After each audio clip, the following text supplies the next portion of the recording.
Hello, everybody. This is Brendan Detzner, doing bad grammar for, I believe it's going to end up being January of 2011. I'm here in lovely Lincoln Park in the apartment of Tina Jens, who's a dear friend of mine. And luckily, Tina is here because if she wasn't here, then me hanging out in her apartment might be a little bit sketchy. But Tina, how you doing? Hey, I'm doing good. Very cool. All right. Tina, I've known for a really long time and is someone that has just helped me out enormously. She wasn't quite the first person to ever buy one of my short stories, but the short story that she did buy, which you can get in the Book of Dead Things anthology, which you can still get on Amazon, is kind of a favorite of mine, and it's definitely probably the story of mine that the most people have read altogether. So it's a very cool thing. Tina was the Grand Poobah of Twilight Tales, which is where I first met her, and it's something you hear about a lot on here because it's where I first met a lot of people that I'm talking about here. Which is a reading series in Chicago that also does chapbooks and lots of other interesting things. And I'm just trying to think very quickly everything that I know about Tina. She is had a novel published called The Blues Ain't Nothing, which is a wonderful, really cool book that I like a lot, and I've given away as gifts and stuff like that. And I was currently teaching at Columbia, and Twilight Tales, which went away for a while and then came back, and now is away again, and I'm not quite sure what's going on with that, and I'm interested in hearing about it. But yeah. So what? Yeah. Am I missing anything, Tina, or what should we go over here? I think you've hit the high points there. All right. Twilight Tales, as you know, was a weekly reading series that ran for most of 17 years. It went on to become a small press and and offer author development seminars and run reading tracks at conventions and all sorts of things like that. In the course of its publishing history, it put out 25 chapbooks, single author collections, and big honking anthologies. Lots of stuff. It is retiring. Or dying at the end of this year, but rising from its ashes will be a new series and a new group called Tippling Moon Productions. Okay, and we'll kind of pick things up from there. All right, and Tippling Moon Productions, is there same kinds of things? Were readings and books and different stuff, or have you figured it out yet? It's still in its early planning stages, but we'll be offering readings once a month. I suspect there are some author development seminars in our future, and simply because I'm addicted to publishing and editing, probably somewhere down the line we'll be publishing books again. Okay, well that's exciting. Yeah, like I said before, I think I saw Tina at Twilight Tales, and then one of my first interaction I can think of with Tina was when I read a story at one of the Twilight Tales open mics. And she came right on over to me right afterward and basically said, "Yeah, give me that one." And I wasn't going to argue. And then wasn't quite my first sale, but I think it was my second sale that actually the money actually showed up and everything came through the way it was supposed to. And definitely the most important thing. So I think it's really yeah. So I know Tina through that, but I don't know when you started writing. I don't know what your background is, what you were doing prior to Twilight Tales, which I really showed up for the kind of last act for, or there's just stuff I don't know. So how did you get going? I've been writing fiction pretty much since I could string sentences together. But I was also interested in journalism. In junior high, I actually wrote a news column for our local newspaper. In high school, as I was going into high school, you're sitting in the junior high auditorium. You're these big, 8th graders. Ooh, we rule the world, Right, yeah. And the teachers all come over from the high school and talk about some of the courses you can take and some of the career paths you might choose. And I was really interested by the teacher who came and talked about the newspaper. And I remember, the end of my 8th grade year, thinking, I know I want to be a writer when I grow up. A journalist gets to write and they get a steady paycheck. Yep. Being eminently practical, I'll be a journalist. So I worked for the newspaper in high school and was ultimately the editor, and went on and studied journalism in college. And my first several jobs were for newspapers. In Chicago, or was this elsewhere? No, small town Iowa. Oh, okay. Small town Iowa. Wow. All right. But then after I got married, also to a journalist working in broadcast. We came to Chicago, and I was doing some interviews with newspapers and sending out some freelance queries and things like that. And my husband Barry said to me one day, "What do you want to be when you grow up?" And I said, "I want to be a fiction writer." And he said, "Well, then stop pursuing journalism and go start writing fiction." And so kind of been doing that ever since. Wow. Okay. And that's, did Twilight Tales just come about as just when you started networking for, for selling things, or? Twilight Tales came about because I started my college career in Iowa City, University of Iowa, where you have the Writers' Workshop and the International Writers' Workshop. And they had live fiction reading series. They had live fiction readings every night of the week. I mean, sometimes 2 or 3 a night you could choose from. Wow. And so I got hooked on going to these. Okay. And I moved to Milwaukee after I got engaged, and there were no readings there. Okay. And we moved to Chicago. I thought, Chicago, big city, bookstores everywhere, so many authors. It must be, yeah. There was nothing, particularly for genre writers. There were poetry slams, and there would be an occasional reading for an out-of-town literary or mainstream author. Nothing for genre, and I love genre. And so I said, being from Iowa and the Field of Dreams thing, if you build it, they'll come. People will show up, yeah. And so I basically started the reading series that I wanted to attend. Right. And, with just a little of, a lot of horror, definitely, but just a little of horror, everything. Fantasy, science fiction, mystery, romance. We've had radio plays. We've had things that combine fiction and music. We've had westerns. We've had poetry. It is always emphasized genre. But, in fact, I call it a pan-genre series. Okay. But there's no sort of writing that's ever been turned away. If it's fiction, we love it. Or I do. and when you're the one in charge of programming, that helps. That's what you program. All right. That turns out. Well, I know that you told me earlier Twilight Tales did win a Bram Stoker Award for. It was nominated. Nominated. It was. All right. It was a final nominee, which is a pretty not a bad major. Major honor. It's a good haul. Yeah. Yeah. By that time, we were still doing our live shows, and with those, we always mixed professional authors, grandmasters, with people who had never published before. That was always our goal, was to bring together writers from not just different genres, but from different experience levels. Just people that would never really have much cause to meet one another. Right. Usually. Right.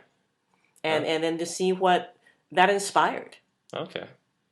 All right. Well, that's, and I think that's something that, I'm looking forward to seeing what happens with Tippling Moon, just because I know that the cult fiction, which I'm doing right now, is pretty much a bunch of people that, all met at Twilight Tales and still think highly of it. And there's, I could go, pretty much this, the whole podcast is the big giant thing of me just saying, like, wow, I know a bunch of cool people. I should just, get a hold of them and talk to them. And a big chunk of those people I met at Twilight Tales. So that's a really wonderful thing.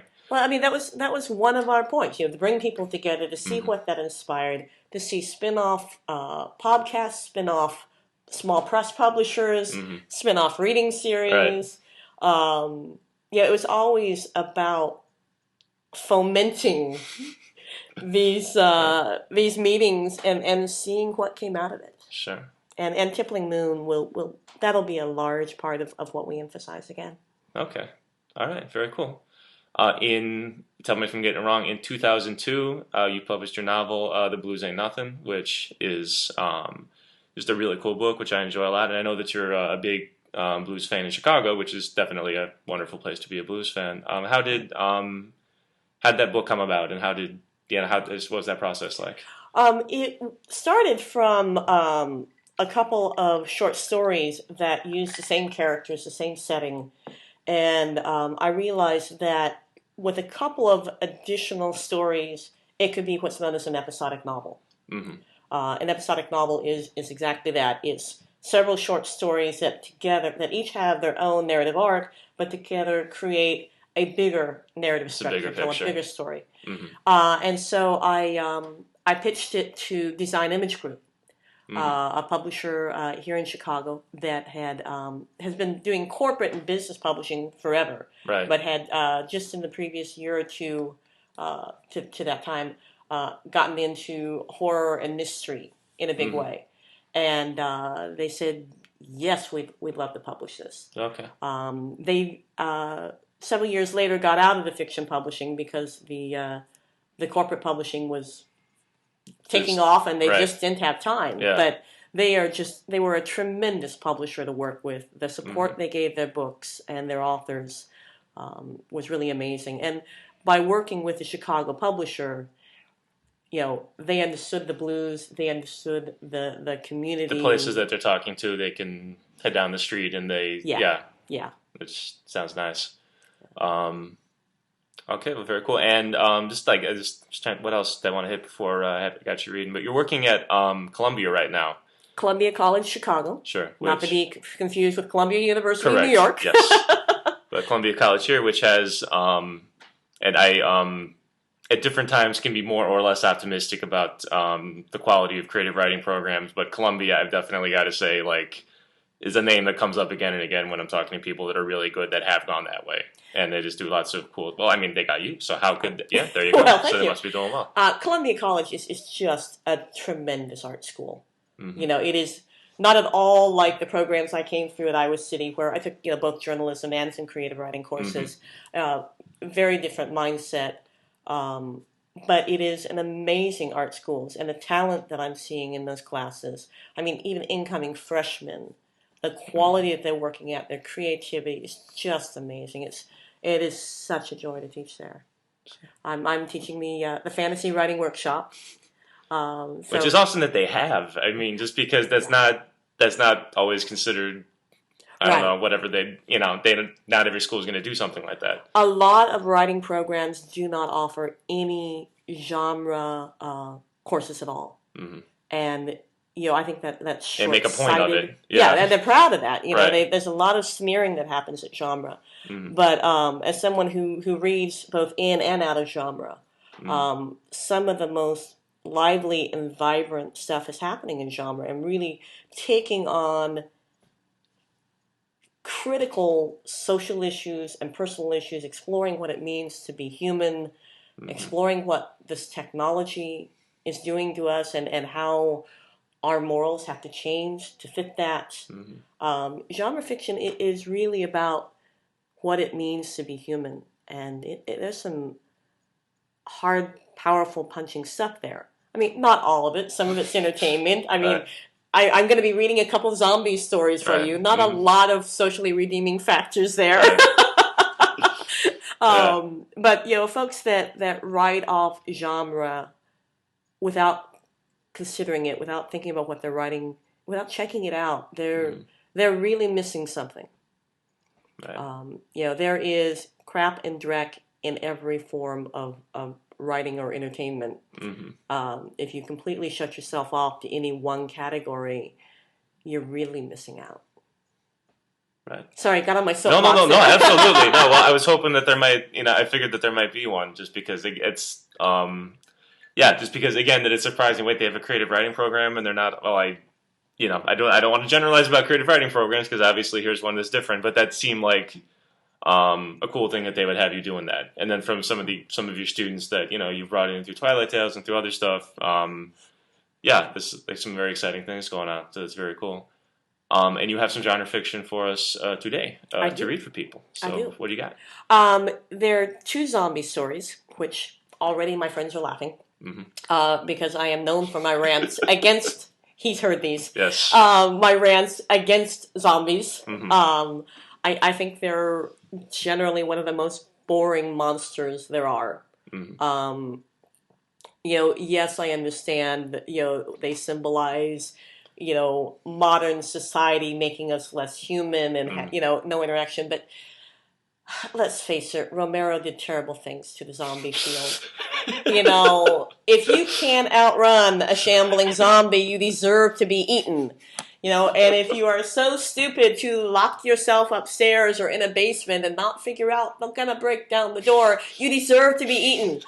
And so I can't take them very Mm-hmm. seriously, but as you'll see with these Yeah. two stories, I don't. Okay. Um, I have been convinced that the first reading I should do is the introduction to the Book of Dead Things anthology, which features Brendan and was edited by myself and Eric Cherry. And Who we're gonna get sometime. It'll happen. We just have to, persuade yeah, Eric. But anyway, you're gotta saying, get Eric. yeah. But this is the introduction and the culmination of my various zombie rants. Mm-hmm. So, as you might guess by the fact that I volunteered to edit a Book of Dead Things not once but twice, I like monsters. I've only ever written 2 or 3 stories that didn't feature a supernatural entity. But the dirty little truth is, I don't like zombies.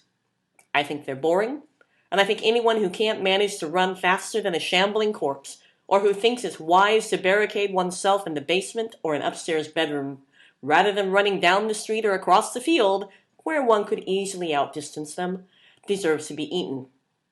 So let the idiots die in a cadaverous cannibalistic orgy, but don't bother to tell me about it. And don't ask me to watch a George Romero movie with you. The anthology guidelines said, full disclosure, we're hard to impress with zombies. The mere fact that a zombie is chasing, albeit slowly, his supper is not a plot for a story. That's simply what they do. The anthology market update issued halfway through the submission period said, a zombie story, especially of a flesh-eating variety, is a hard sell. If you must send a zombie story, send me one about zombies who aren't in the George Romero tradition. Voodoo zombies don't eat flesh. If they eat meat or salt, they immediately walk themselves back to their grave and die again, according to the lore. If you must send the flesh-eating zombie story, make it character-driven, and do not make the ending, then the zombies broke down the door and ate them, or any variation thereof. Now, you might assume that authors would read that and think, I shouldn't send this editor a flesh-eating zombie story. I could have filled a city cemetery with all the flesh-eating zombies I received. Medieval flesh-eating zombies, Civil War flesh-eating zombies, Wild West flesh-eating zombies, futuristic, post-apocalyptic flesh-eating zombies, wholesome Midwestern flesh-eating zombies, inner-city drug lord flesh-eating zombies. Even the New Orleans voodoo zombie story had a flesh-eating aspect to it. I ranted and raved so much that the Chicago gang that hangs out at the Twilight Tales weekly show will tiptoe up behind me and say, zombies! And run away to laugh hysterically from the safety of the next room. I have got to get me a better class of friends. I am certain the mystery writers would never do such a thing. The trouble was, in the end, some of the best, most moving, most heartfelt, most lyrical stories featured hungry, shambling corpses. Well, actually, featured is the wrong word. They featured wonderful, three-dimensional, believable characters who had to face an awful, icky situation and make tough choices. And they did so with dignity and grace. So I can't say I don't like zombies anymore. But I can still say that I don't care who they eat for lunch. All right. And keeping that in mind, what zombie stories do we got? We're going to start with what's with all the damn zombies anyway? Okay. Looking at the army of blood and sinew-spattered zombies shambling across the lawn, the 3 housemates had very different thoughts as they scrambled for safety. Gina sniffled quietly, not from fear, but from heartbreak. Jason, who put the leather and chrome stud in Stud Muffin, who had a sports car, a trust fund, and an affinity for kink that would have shocked a professional whore, was at the head of the undead horde. She thought it was sweet, in a post-apocalyptic cheesy sort of way, when he used his own gooey entrails to lasso her as she ran for the door. A second zombie was just a shuffle step behind, Jared, Jason's best friend, and would-be rival for Gina's affections. As the gore-covered corpse that just last night had been Jason knocked the lower jawbone and a flapping tongue off the monster formerly known as Jared, Gina thought it was romantic that he was protecting her even now from other men. He'd showered her with jewelry when he was living. True to form, he slipped a necklace of blue braided veins, beaded with blood clots and shards of bone, over her head. He stroked her hair, leaving streaks of red highlights in her golden curls, and gave her an open-mouthed kiss with breath that was only slightly worse than when he'd been living. As he pressed her close, she felt a familiar bulge in his pants. Supernatural monsters had featured strongly in their bedroom games, and while Gina had more frequently fantasized about dying in the arms of a vampire as fangs and fingers stimulated her, dying from a lover's zombie bite still managed to appeal to her bloodlust. The apocalypse is remembering that when the living die, they're dead. A walking corpse is just a meat shell wearing a skin mask.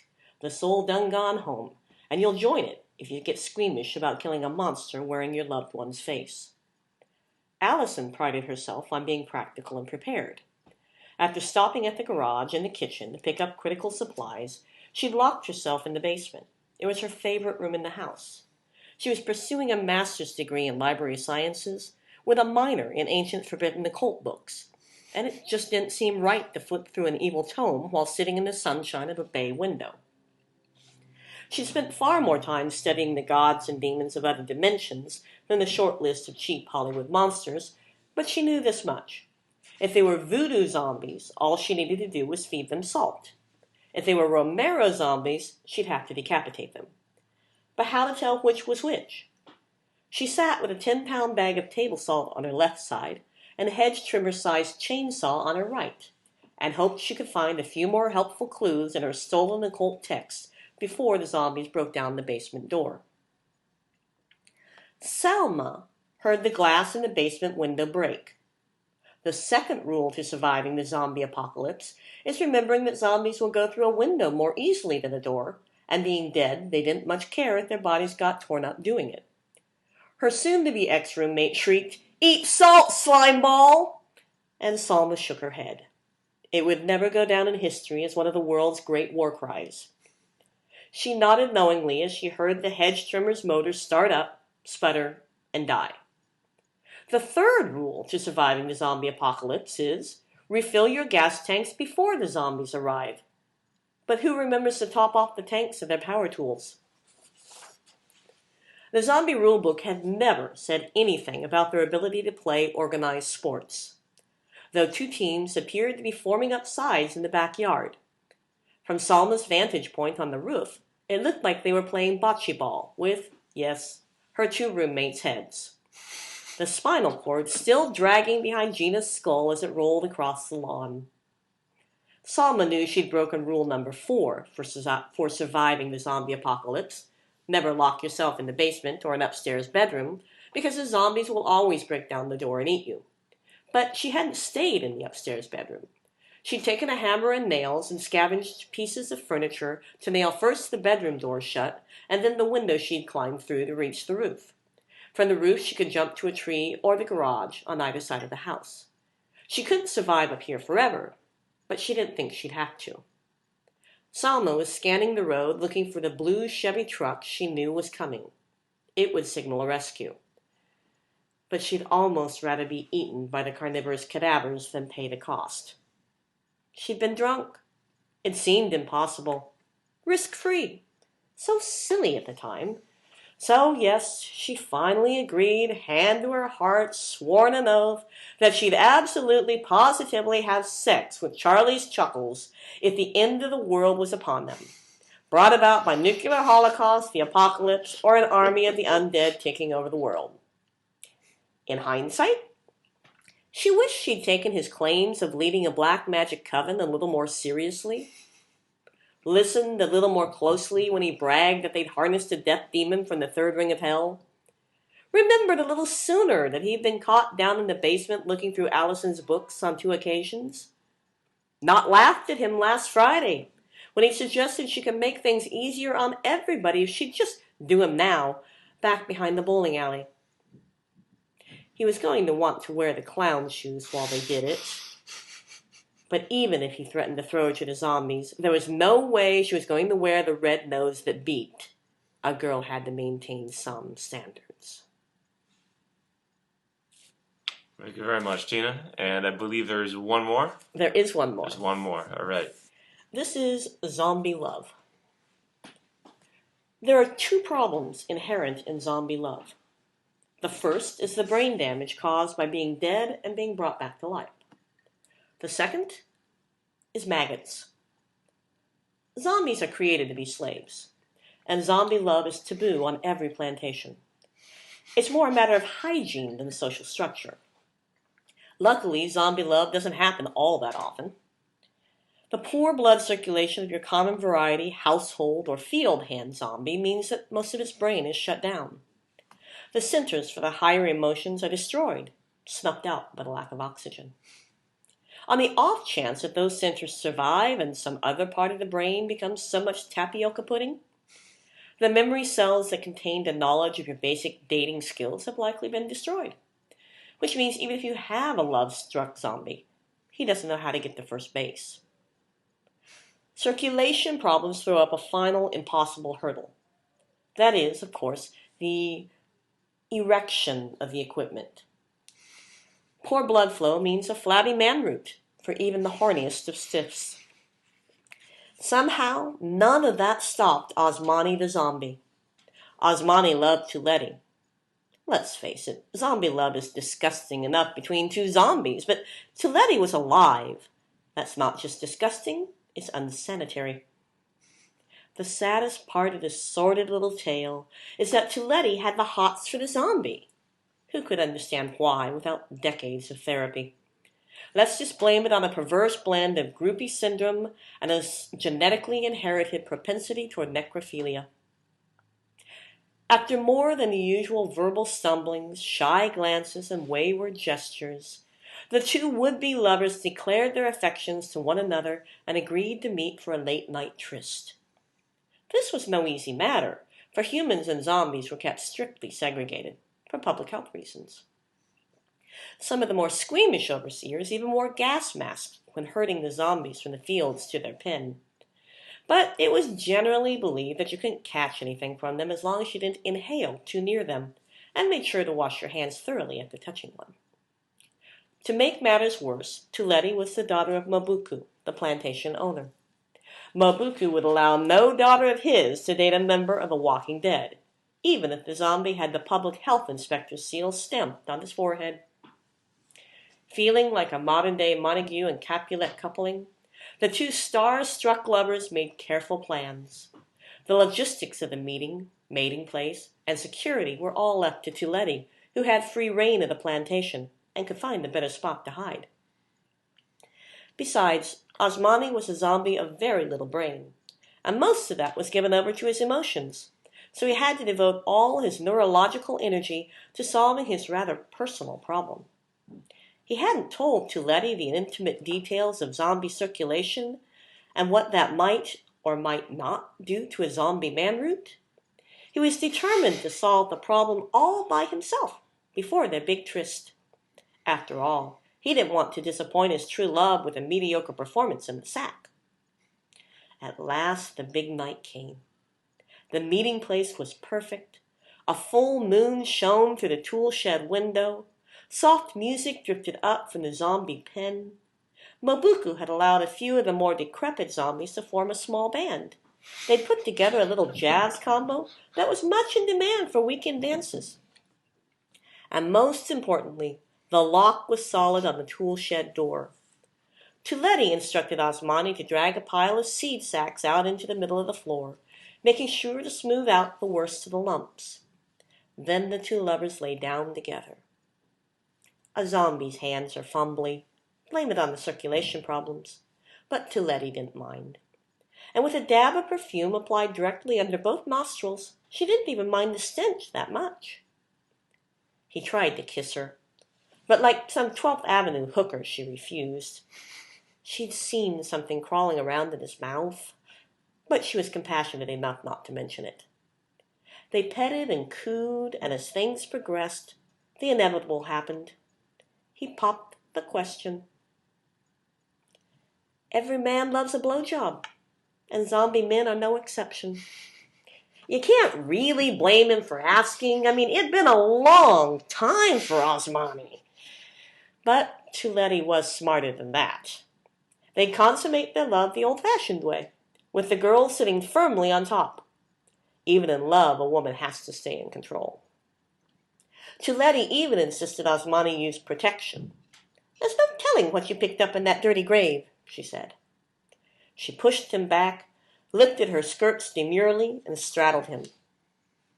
Now, as you may know, that's not the easiest position for a man to maintain full inflation during an extended lovemaking session, but thanks to a really ingenious idea, Asmani had no problem keeping his chub throughout the humping. Tuletti played Ride the Wild Snake for nearly 2 hours before Asmani squinted his eyes shut, screwed his face up in a hideous grin, and in a shuddering climax shot his load into Tuletti. I guess we can never be sure what went wrong. Maybe his condom was old, the expiration date having long since expired, the polymers in the latex breaking down as he lay moldering in his grave.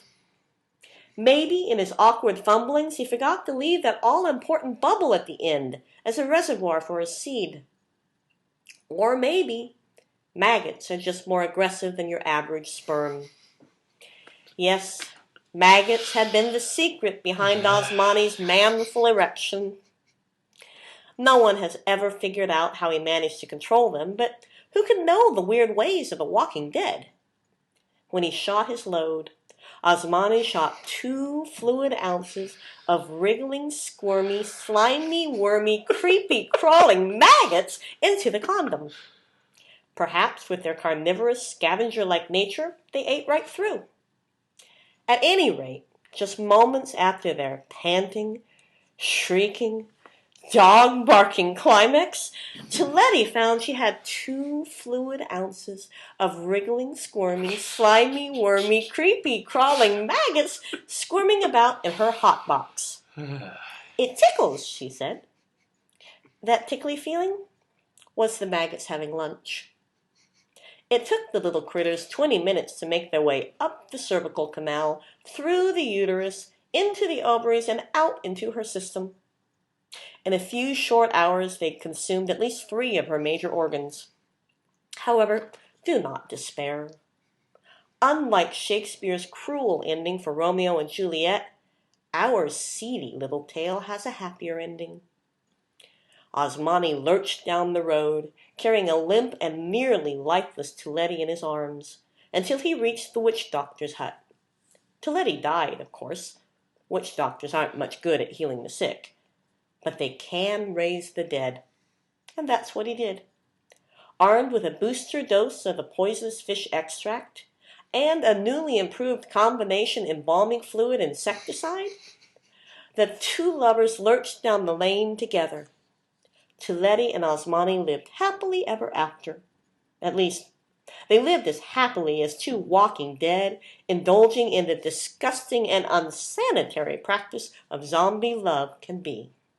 The end. Thank you so much, Tina. That's wonderful. All right, so if you are more interested in Tina's work, then this thing's going to be coming around in January, which is right when Tipley Moon Productions is hoping to get things going. So when I post this up, I should be able to post something on my blog saying what's going on with that. If you would like to become a student of Ms. Jens, you can do so right over at Columbia College in wonderful Chicago. Tina's book, The Blues Ain't Nothing, is available on Amazon, right? Would it be? Yes. And anything else going on, Tina, that the people should know about? I've got an excerpt from my novel in progress coming out in F Magazine, which should be hitting bookstores any day now, and a story coming up soon from Weird Tales. Okay. All right, cool. Well, Tina, thank you so much for joining us today, and it's much appreciated. And all right, thank you everybody for listening. Bad Grammar is released according to a Creative Commons Attribution Non-Commercial 3.0 Unported license. You can get the new Bad Grammar at iTunes and in the Listen section of Brendan Dessner Online the first week of every month. If you'd like to support Bad Grammar, thank you very much. We're good, but we would encourage you, if you're feeling generous, to go ahead and check out www.protect.org to learn more about a cause that we wholeheartedly support. Our theme music is lovingly provided to us by the Gotsicles. You can find out more about the Gotsicles over at www.gotsicles.com. And that is it. Thank you so much for listening, and I will see you here next month.